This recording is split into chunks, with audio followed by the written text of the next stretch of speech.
भारत की राजनीति हमेशा से सामाजिक समीकरणों के इर्द गिर्द घूमती रही है। हर राज्य, हर चुनाव और हर पार्टी में जाति समीकरण का असर गहराई से दिखाई देता है। इसमें सबसे अहम स्थान दलित समाज का है, क्योंकि यह समाज संख्या बल में भी बड़ा है और संघर्ष की लंबी परंपरा का वाहक भी। दलित आंदोलन का इतिहास केवल राजनीति का इतिहास नहीं है, बल्कि यह सामाजिक चेतना, आत्मसम्मान और बराबरी की लड़ाई का भी इतिहास है। इसी लड़ाई में कई महानायक आए, जिन्होंने समाज को जगाया और उसे संगठित किया। डॉ. भीमराव अंबेडकर इस लड़ाई के सबसे बड़े प्रतीक बने, जिन्होंने संविधान के जरिए दलित समाज को अधिकार दिलाए।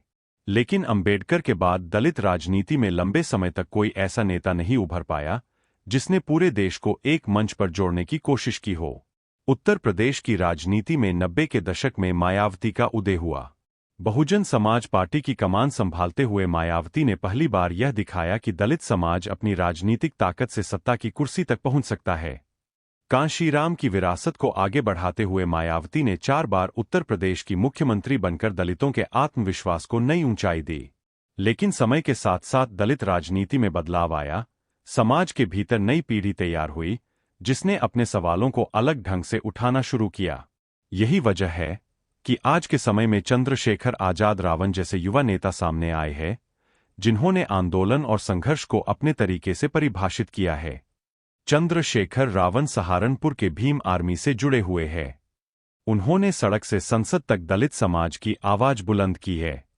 उनका अंदाज आक्रामक है, उनका भाषण उग्र है और उनका संघर्ष सड़कों पर दिखाई देता है। इस वजह से वह दलित युवाओं में बेहद लोकप्रिय हुए हैं। खासकर पढ़े लिखे और सोशल मीडिया से जुड़े दलित युवाओं के बीच रावण एक नई उम्मीद की तरह सामने आए हैं। उन्होंने मायावती की राजनीति से अलग हटकर दलितों के सवालों को रखा है। अब बड़ा सवाल यह है कि अगर मायावती और चंद्रशेखर रावण एक साथ आते हैं, तो भारतीय राजनीति में क्या बदलाव होगा? मायावती के पास अनुभव, संगठन और लंबे समय से बनी राजनीतिक जमीन है। वहीं रावण के पास युवाओं का जोश, संघर्ष की ताकत और आधुनिक दौर की सोशल मीडिया पकड़ है।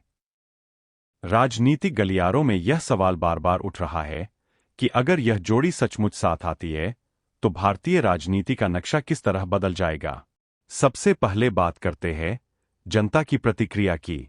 दलित समाज के बीच मायावती आज भी आदर और सम्मान की जगह रखती है। वह 4 बार उत्तर प्रदेश की मुख्यमंत्री रह चुकी है और उनके कार्यकाल को दलित समाज सत्ता में अपनी भागीदारी का प्रतीक मानता है। वहीं चंद्रशेखर रावण नई पीढ़ी के लिए संघर्ष और विद्रोह का चेहरा है। उनका नाम आते ही युवाओं को सड़क पर उतरने वाली राजनीति याद आती है। सोशल मीडिया पर उनकी अपार लोकप्रियता ने उन्हें दलित राजनीति का नया पोस्टर बॉय बना दिया है। ऐसे में दोनों का मिलन केवल वोट बैंक का जोड़ नहीं बल्कि भावनाओं का संगम भी होगा। यही वजह है कि जनता इसे मास्टर स्ट्रोक मान रही है। लेकिन हर गठजोड़ की तरह इस गठजोड़ की भी चुनौतियां कम नहीं है। सबसे बड़ी चुनौती है राजनीतिक अहंकार। मायावती दशकों से दलित राजनीति की निर्विवाद नेता रही है। उन्होंने अपने दम पर पार्टी खड़ी की, सत्ता में आई और विपक्षियों को परास्त किया। ऐसे में उनके लिए किसी नए चेहरे को बराबरी का दर्जा देना आसान नहीं होगा। दूसरी तरफ रावण की राजनीति संघर्ष और विद्रोह से निकली है। उनके समर्थक उन्हें दलित युवाओं का असली नेता मानते हैं। इस कारण वे चाहते हैं कि रावण किसी के अधीन न रहें बल्कि स्वतंत्र नेतृत्व करें। यह टकराव इस गठजोड़ के रास्ते की सबसे बड़ी रुकावट है। अब बात करें विपक्षी दलों की। समाजवादी पार्टी जानती है कि दलित वोटों के बिना उसका ओबीसी और मुस्लिम समीकरण अधूरा है। 2012 और 2022 के चुनाव में यह साफ दिखा कि दलित वोटों में सेंधमारी सपा को फायदा पहुंचाती है। लेकिन अगर मायावती और रावण मिलकर दलित वोटों को जोड़ लेते हैं, तो सपा की रणनीति कमजोर हो जाएगी। कांग्रेस के लिए यह और भी मुश्किल होगी क्योंकि वह पहले से ही हाशिए पर है।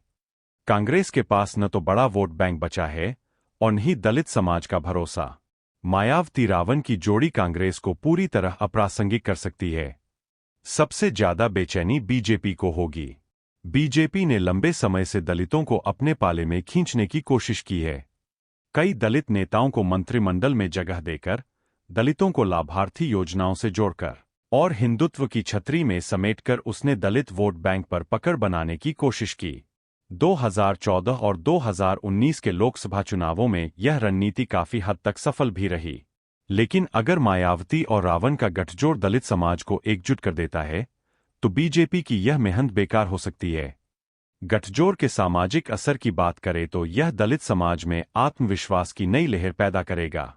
लंबे समय से दलित समाज महसूस कर रहा था कि उसकी राजनीतिक ताकत बिखर गई है। मायावती कमजोर हुई तो समाज अलग अलग दलों में बंट गया।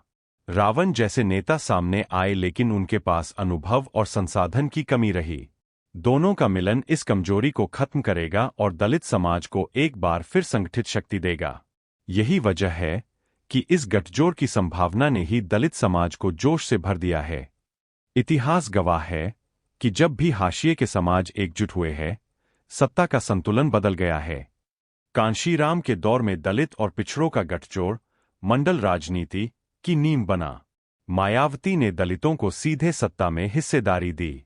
अब अगर मायावती और रावण मिलते हैं, तो यह तीसरी लहर होगी जो आने वाले दशकों की राजनीति तय करेगी। अब जरा देखें कि अगर यह गठजोड़ होता है, तो भविष्य की तस्वीर कैसी हो सकती है। उत्तर प्रदेश में यह जोड़ी निश्चित रूप से किंग मेकर बनेगी। कोई भी पार्टी इस गठजोड़ को नजरअंदाज नहीं कर पाएगी। यह न केवल विधानसभा बल्कि लोकसभा चुनावों को भी प्रभावित करेगा। राष्ट्रीय स्तर पर दलित राजनीति का नया ध्रुव तैयार होगा। महाराष्ट्र, बिहार, मध्य प्रदेश और राजस्थान में दलित वोट इस जोड़ी की तरफ आकर्षित होंगे। यहां तक कि दक्षिण भारत की राजनीति पर भी इसका असर दिख सकता है, क्योंकि दलितों की समस्याएं पूरे देश में समान हैं। यह गठजोड़ केवल राजनीति नहीं बल्कि विचारधारा का भी मिलन होगा। अंबेडकर के विचारों को मायावती ने सत्ता में बदलकर दिखाया और रावण ने संघर्ष में बदलकर। दोनों का मिलन संविधान, आंदोलन और सत्ता तीनों को जोड़ देगा। यह दलित समाज के लिए सबसे बड़ा मौका होगा कि वह फिर से एकजुट होकर देश की राजनीति की दिशा तय करे। लेकिन अगर यह गठजोड़ नहीं होता तो क्या होगा? तब दलित राजनीति और ज्यादा बिखर जाएगी। मायावती का प्रभाव धीरे धीरे घटता जाएगा और रावण को वह जमीन नहीं मिलेगी जिसकी उन्हें जरूरत है।